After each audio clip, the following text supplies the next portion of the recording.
The White House's aggressive effort to discredit a Florida congresswoman who criticized President Trump over a military condolence call ran into a new set of problems Friday when a video emerged showing that the chief of staff had made false claims about her.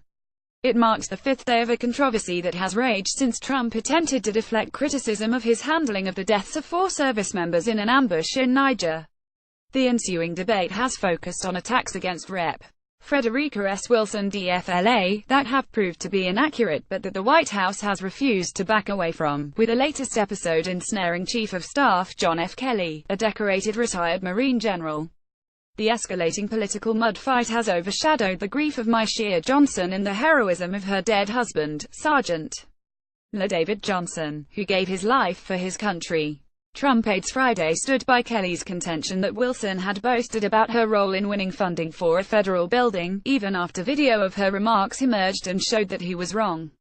In a rare appearance before reporters a day earlier to defend Trump's calls to grieving military families, Kelly suggested that Wilson was like empty barrels making the most noise while recalling her appearance at a 2015 event that he attended to christen a new FBI complex in Miami. Wilson has come under heavy criticism from Trump and his supporters for publicly accusing the president of being insensitive in a phone call to Johnson 2 weeks ago, after her husband died in the line of duty. White House Chief of Staff John F. Kelly accused Rep. Frederica S. Wilson DFLA of grandstanding at a 2015 event to honor fallen FBI agents. Video from the event shows that his claims were inaccurate. Jab in Botsford. The Washington Post, but video of Wilson's 9-minute speech at the 2015 event, posted by the Sun-Sentinel of Fort Lauderdale, shows that she spoke solely about her efforts to get the building named after 2 fallen FBI agents, praised the agents for their service and thanked colleagues in Congress from both parties. Instead of backing down, White House Press Secretary Sarah Huckabee Sanders piled on Friday and said Kelly was justified in accusing the lawmaker of grandstanding, despite erring on the facts. As we say in the South, all hat, no cattle, Sanders said of Wilson, an African-American who is known for wearing brightly colored cowboy hats. Sanders also attempted to shift the debate away from Kelly's inaccuracies to instead focus on his personal integrity. If you want to get into a debate with a 4-star Marine general, I think that that's something highly inappropriate, she said. In an interview with Fox Business Network taped Friday, Trump accused Wilson of debasing Kelly by suggesting that the chief of staff had defended the president at Trump's insistence, in order to keep his job. When she made that statement, I thought it was sickening, actually, Trump said. He added that Kelly is doing an incredible job and said the general, who had listened in on his call with Johnson, was offended that Wilson would make it public. Actually, he said to me, sir, this is not acceptable. This is really not, the president said. Look, I've called many people. And I would think that every one of them appreciated it. I was very surprised to see this, to be honest with you. Critics said the episode reflects Trump's continued efforts to avoid scrutiny of his conduct in office by casting blame elsewhere. The president waited 12 days to comment on the soldiers' deaths before being asked about his silence at a Rose Garden news conference Monday.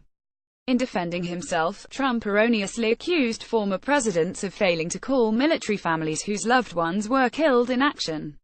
Trump later defended his claim by publicly disclosing that President Barack Obama had not called Kelly after his son, Robert, was killed in Afghanistan.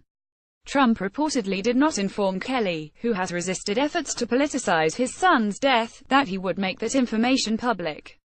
Kelly and his wife attended a 2011 event at the White House in honor of Gold Star families and were seated at First Lady Michelle Obama's table. It made me sad, you know what I mean, said Amy Siskind, a former Wall Street executive who runs a women's empowerment group and compiles a running public list of the erosion of democratic norms in the Trump era. Kelly is a good man, Siskind said. He takes a job as chief of staff to prevent World War III, but then he lets Trump use his son, unbeknown to him, to make a political point about Obama. And then he went out and defended him. Siskind added that Kelly, brought into the White House to help rein in his boss' worst impulses, had compromised himself in trying to stick up for Trump. Kelly created a big asterisk next to his name, she said.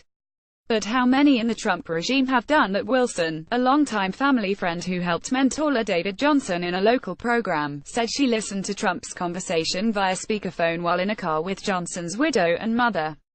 The congresswoman told reporters late Tuesday that Trump had told Myshia Johnson her husband must have known what he signed up for. She later said that Trump did not refer to LaDavid Johnson by name and that the conversation left the widow crying and shaken. Trump lashed out on Twitter the next morning, calling Wilson's account totally fabricated and stating that he had proof.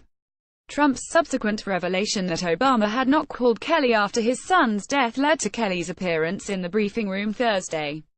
In the Fox interview, Trump insisted that he did speak LaDavid Johnson's name in his conversation with his widow.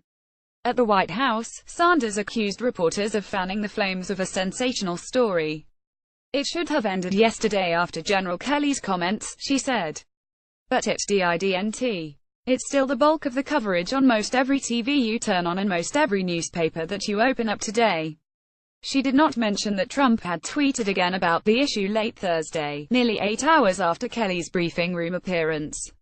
"The fake news is going crazy with wacky Congresswoman Wilson D., who was secretly on a very personal call, and gave a total lie on content," Trump wrote.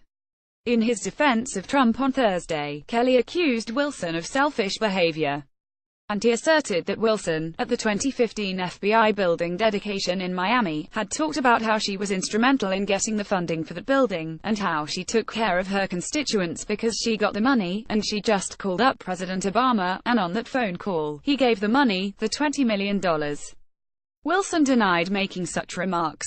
The Sun-Sentinel video shows that she recounted how she went into attack mode to ensure that Congress and Obama expedited a bill to name the building after the two fallen FBI agents in about 4 weeks. When initially told that such legislation could take as long as a year, Wilson recalled, "I said, I'm a school principal, and I said, excuse my French, or, hell no, we're going to get this done." She spread credit, offering praise for then House Speaker John A. Boehner Arroyo.